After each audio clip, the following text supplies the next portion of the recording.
Breakfast Show. Yeah. With Andrew Bush. Absolute Radio. Absolute Radio on a Friday morning. Look who's just turned up. It's Ed Sheeran. Hello. How you doing? I'm really good. You're good. You've been up very early this morning. Yeah, but I was up early, like not. It wasn't like I set an alarm and woke up. I was just really excited and woke up, and I knew the song was coming out at 5 o'clock. But I still kept checking iTunes at 3 for some reason. Oh, yeah. Really? So you've been obsessing about it all day? Yeah, and I kind of got. I was watching The Walking Dead in bed yesterday at 11 o'clock, thinking I should probably get some sleep now, and I just didn't. It was a bad spiral. Were you watching The Walking Dead late at night at 11 o'clock in bed, or in the morning at 11 o'clock? Yeah, late at night. That's going to give you nightmares.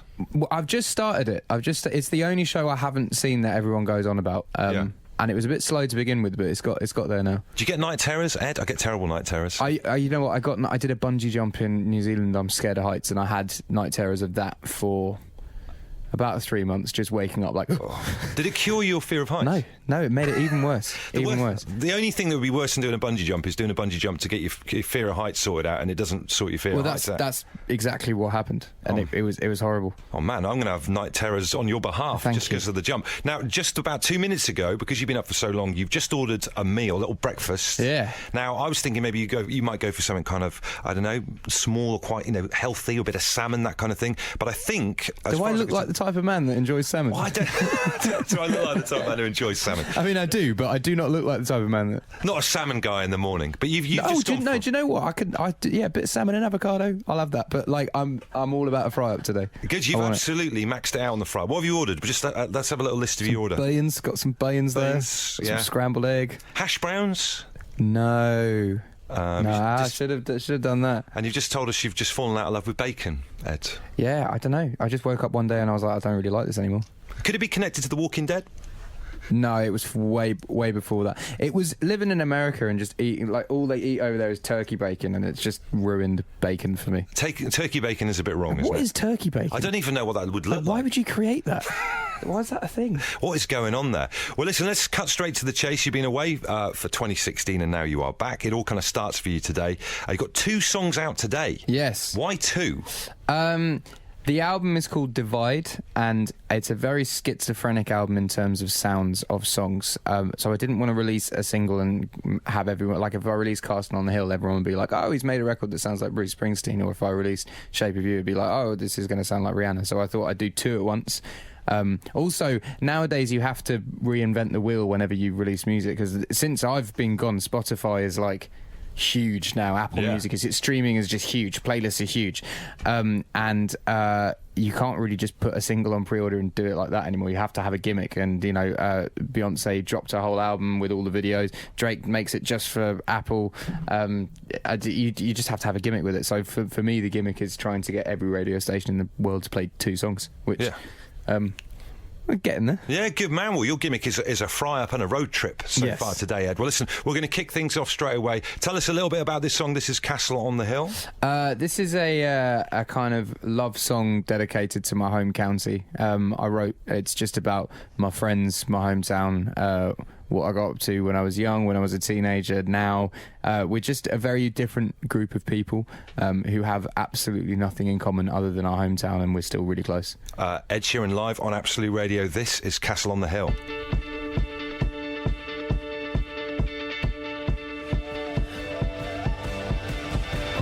When I was 6 years old,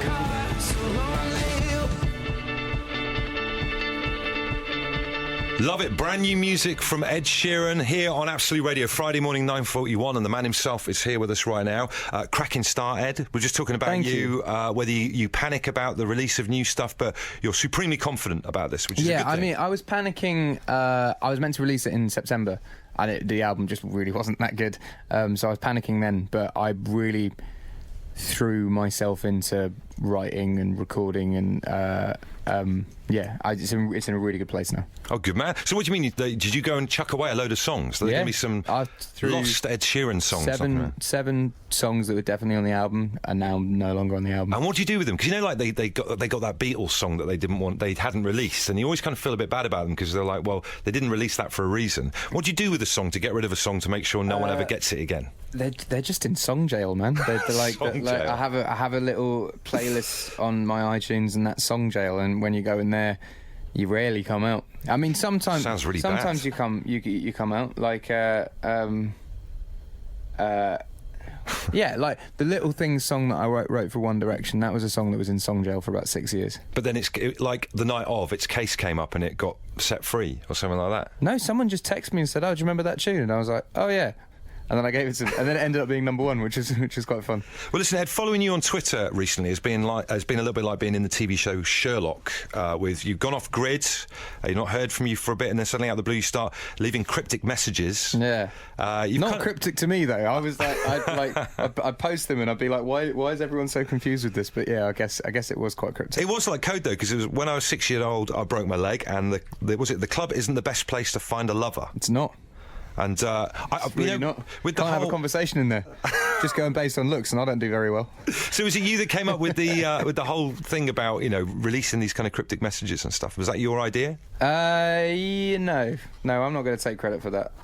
Actually, do you know what the best idea was? This guy Nick Long, who works for my record label, he got Snapchat to do a filter with my song in it. So the first time anyone heard my song was when they were on Snapchat flicking through the filters, making silly faces, and then they're like, "Oh, his song's on it." Yeah, so I thought that was quite clever.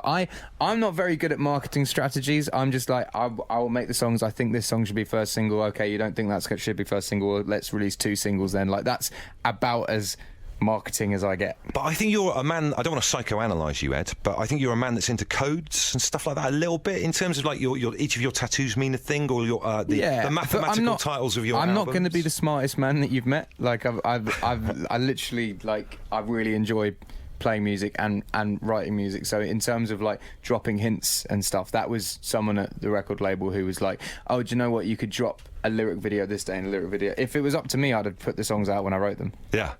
I can imagine you in a toweling dressing gown at 5 a.m. just uploading them first thing in the morning. Yeah, well, I used to do that. I used to, like, the five EPs that came before the album was literally that. I'd just go, there's a thing called TuneCore. You pay like $20 to release your album on iTunes. I'd upload it and put it out as soon as it was recorded, pretty much.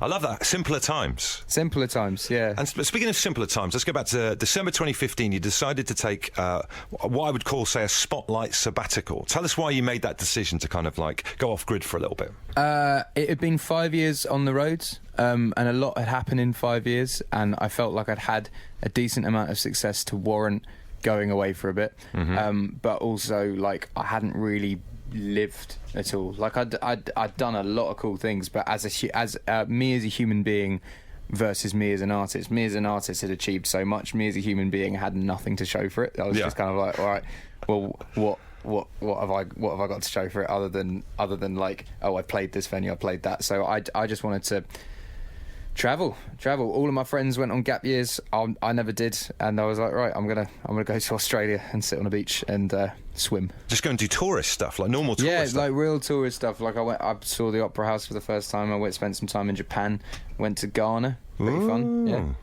New Zealand, bungee jumping, all of that. Yeah, we don't want to go back over that because you have a flashback. Yeah, I will have a flashback. I like the fact as well you're talking about having a digital detox. Yeah, well, that's I haven't actually got back to that. Like that, those tweets were sent from an iPad. Wow. Again, a man of codes. That I will sit down at and be like, right, now it's time for work. I'm going to tweet this tweet, and then I tweet it, and then leave it.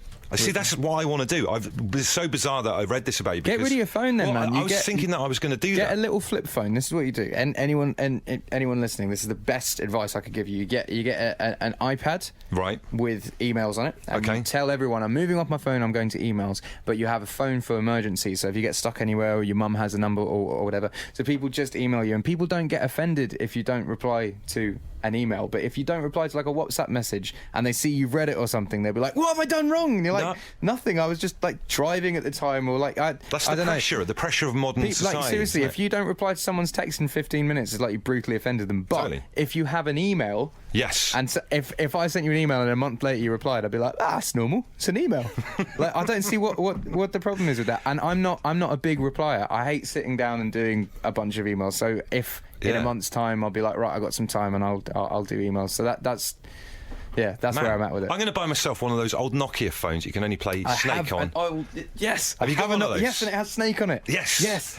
We could play Snake and together. I have like 2 numbers on it. 3, man. no 3. Actually, one of the numbers is David Beckham really randomly because I was in a club and he was there, and it was the day I got the phone. Yeah. And he was like, "Yeah, we'll keep in touch, mate." And Oh, no. and I was like, "Yeah, put your phone number in my phone." So it's like, Mum, Dad, David. That's amazing, David. Did you have to type it in with like the 17 touch thing? You're scrolling through the numbers. Yeah, and any time I'd get a text, I'm just like, I can't reply to that with anything other than okay. But it's That is amazing. Yeah. Well, there you go. That's a great start in terms of a digital detox. I'm definitely going to do that. Yeah, you should. Honestly, it really could, because you wake up in the morning, Yeah. you do your emails in the morning, and when you go to bed at night, you look at your emails or do your emails if you want to. You're not Amazing. constantly, all through today, you're going to be flicking through your phone. I'm doing all it. through today. And we're going to be having conversations, and you're going to be looking at your phone while having a conversation with me. But if you just have an iPad and you do it morning and night, then you will have talks with everyone. Loving this. Ed Sheeran on Absolute Radio. More from Ed in a minute. The Christian O'Connell Breakfast Show. Yeah. With Andrew Bush. This is Absolute Radio. Now, listen, Ed. That's quite gangster. What's up? For 9:52 in the morning on Absolute Radio. It's, yeah. a bit early for gangster stuff. When the songs are on, Ed, I draw pictures, and I've got a little book coming out soon called Celebs at Home, where I draw famous people doing everyday stuff. And it's not like the dude from Superbad that draws massive willies all the time. There's none of that in there at all. I tried to get into that market. It's just too crowded. And I didn't draw them that well. But, stuff like Kraftwerk putting the bins out, Paul Weller defrosting the freezer, that kind of thing. Amazing. I've got an exhibition coming out at the Hard Rock Cafe, and we're auctioning off the pictures for a brilliant charity, the Teenage Cancer Trust. Yes. Great charity. And I thought, seeing as you're coming in today, I draw you your very own Celebs at Home picture. I'd love to see it. So I've got the picture over here. How long did it take you? It takes about, a couple of hours, but I drew you last night. That's so accurate.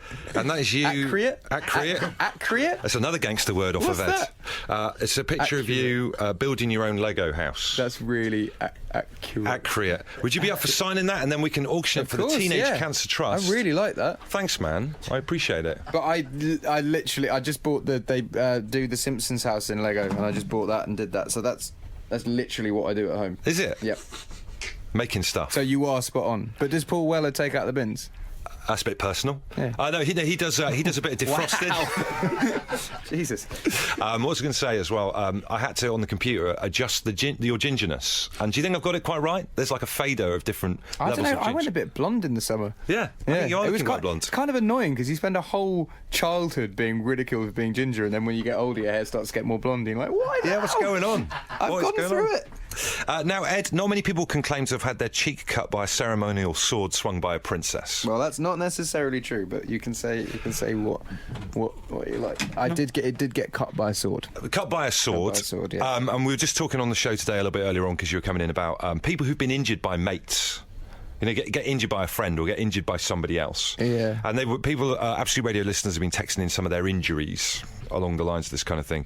Someone says here, once got dropped on my face by 2 friends carrying me off stage, in brackets part of the act, after a performance as a rapping mouse in a school play. Amazing. That's an amazing way to go. Jamie says, I was injured by a friend by a party blower, the ones that roll out and make a noise. I was at a party and Amy had the party blower, and I turned to ask her if she wanted a drink, and she blew it and it went in my eye, and I ended up in hospital. Yeah, I had a mate that thought it'd be funny to put a firework in his bum and set it off, and it did not set off. Ow. Yeah, gave him like birds. That's really bad. Yeah. Imagine being scarred for that and then having to explain that story to people. Yeah, but I guess no one's really going to see. Everyone's seeing my face at the moment, so they're like, what happened to you? But yeah. Because the cut is still there, isn't it? Yeah, it's a proper scar. Look at that. Proper scar. And you can't even I quite like it though. What kid did not want one of those cool Blofeld scars when they were little? It was either that or getting your arm in plaster. I always wanted my arm in plaster. Yeah, and stuff as well. I never got that. Yeah. So but now I've got. I mean, it's not the most gangster story in the world, is it? What actually happened? James Blunt would like me to tell everyone that it was him, and he was trying to reclaim his pop career by killing me. But it was just an innocent accident involving some form of a sharp object. Yeah, but I didn't notice, because I guess when you shave, you cut yourself every now and then. Your skin gets used to it. Yeah. So I didn't know I was cut. I got hit in the face, and I was like, all right, okay, and then started carrying on. And I looked down at my shirt, and it was just completely covered in blood, and everyone was kind of gaping open mouthed at me. And I was like, "What? Have I got a nosebleed or something? Like, what's happened?" But yeah, it was my My face. It was me face. Yeah. And is that gonna heal up? Do you have to have any stuff done to No, it? this was done like 6 months ago. That's the story that came out was a tad delayed. I'll say that. Say it was a shark injury. Spice it up, something like that. Yeah. Well, yeah. Okay. It's too clean to be a shark, and it's too clean to be a bottle. It's like it is a ceremonial sword. It is just a ceremonial sword, kind of a Game of Thrones based injury. One last thing, Ed. You're booked to play Glastonbury.